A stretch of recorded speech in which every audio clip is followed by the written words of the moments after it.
കണ്ണൂർ മട്ടന്നൂർ ഉളിയിൽ ബസ്സും കാറും കൂട്ടിയിടിച്ചുണ്ടായ അപകടത്തിൽ 2 മരണം. ഉളിക്കൽ സ്വദേശികളായ ബീന, ലിജോ എന്നിവരാണ് മരിച്ചത്. പരിക്കേറ്റ 2 പേരുടെ നില ഗുരുതരമാണ്. ഫെലിക്സ് വിവരങ്ങളുമായി ചേരുകയാണ്. ഫെലിക്സ്, അപകടമുണ്ടായത് എങ്ങനെയാണ്? ഈ പരിക്കേറ്റവരുടെ ആരോഗ്യാവസ്ഥ എങ്ങനെയാണ്?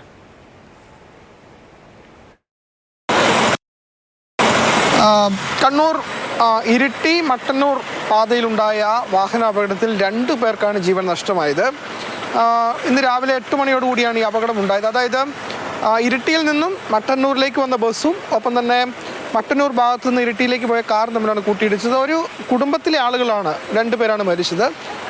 2 പേർക്ക് പരിക്കേറ്റിട്ടുണ്ട്. അതിൽ ഒരാളുടെ പരിക്ക് സാരമുള്ളതാണ്, മറ്റൊരാളുടെ നിസ്സാരമാണെന്നാണ് നമുക്ക് മനസ്സിലാക്കാൻ കഴിയുന്നത്. ഇപ്പോൾ അന്ന് ആംബുലൻസ് ഡ്രൈവർ നമുക്കൊപ്പമുണ്ട്. ഈ പറയുന്ന അവരെ വളരെ വേഗം പുറത്തെടുക്കാൻ കഴിഞ്ഞോ? കുറച്ച് സമയം എടുത്തു. അതെന്ന് വെച്ചാൽ കാറ് മൊത്തമായിട്ട് സ്ക്രാച്ച് ആയിപ്പോയിന്. അത് ഫയർഫോഴ്സും നാട്ടുകാരും കൂടി ഫയർഫോഴ്സ് വന്ന് കട്ടിയേറ്റിലാണ് എടുക്കാൻ പറ്റിയത്. രണ്ട് ആൾക്കാരാണ്. 2 ആൾക്കാർ പുറകിലെ ആൾക്കാരാണ് ഇപ്പോൾ മരണപ്പെട്ടത്. ബാക്കിൽ ഇരുന്ന ആൾക്കാർ ലിജോ, ബീന എന്ന് പറഞ്ഞു. അവരെ ബസ് തന്നെ മട്ടന്നൂർ ഹോസ്പിറ്റലിൽ എത്തിച്ച് അവിടെ നിന്ന് ജസ്റ്റ് നോക്കി. ഏകദേശം കൺഫേം പറഞ്ഞിട്ടില്ല. ചെറിയൊരു പൾസ് ഉണ്ടായിരുന്നു ഒരാളത് ഡെത്ത് തന്നെയായിരുന്നു. ബാക്കിയുള്ള 2 ആൾക്കാരെ വലിയ പരിക്കല്ല എന്ന് പറഞ്ഞിട്ടുണ്ട്. പിന്നെ ഇവർ എറണാകുളത്താണ് പോയിട്ട് വരുന്നതാണ്. കല്യാണത്തിന് 18-ാം തീയതി കല്യാണമാണ്. കല്യാണത്തിന് ഡ്രസ്സ് എടുത്തിട്ട് അങ്ങ് വരുന്ന ഓർണമെൻറ്റ്സ് എല്ലാം വേണ്ടിയിട്ടുണ്ട്. ആൽബിൻ്റെ കല്യാണമാണ് 18-ാം തീയതി. ഉറങ്ങിപ്പോയതാണോ എന്നാന്ന് അറിയില്ല. ബസ് നിർത്തിയിട്ട് ആളെ ഇറക്കാൻ നിർത്തിയ ബസ്സിന് അങ്ങോട്ട് ഇടിക്കുക ചെയ്തത്. ഡ്രസ്സ് ഓർണമെൻറ്റ്സ് എല്ലാം ഉണ്ടായിരുന്നു വണ്ടിയിലുണ്ട്.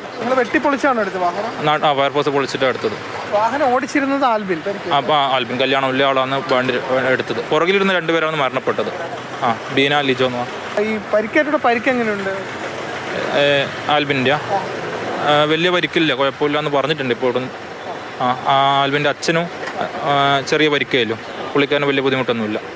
18-ാം തീയതി കല്യാണം നടക്കാനിരിക്കുകയാണ്. അതായത് ആൽബിൻ്റെ കല്യാണമാണ്. ആൽബിനാണ് പരിക്കേറ്റത്. ആൽബിൻ്റെ അമ്മ ബീനയാണ് മരണപ്പെട്ടത്. ഒപ്പം തന്നെ ഈ ബീനയുടെ ഭർത്താവ്, അതായത് അച്ഛൻ ബീനയുടെ ഭർത്താവ് തോമസിന് പരിക്കേറ്റിട്ടുണ്ട്. തോമസിൻ്റെ പരിക്ക് അത്ര ഗുരുതരമല്ല എന്നതാണ് നമുക്ക് മനസ്സിലാക്കാൻ കഴിയുന്നത്. ഏതായാലും അത്യന്തം ദാരുണമാണ് അപകടം. ഏറെ സന്തോഷത്തിൻ്റെ ഒരു ദിനത്തിലേക്ക് കടക്കും മുമ്പാണ് അവർക്ക് ഇത്തരമൊരു ദാരുണമായ അപകടത്തിൽ ജീവൻ നഷ്ടമാകുന്നത്.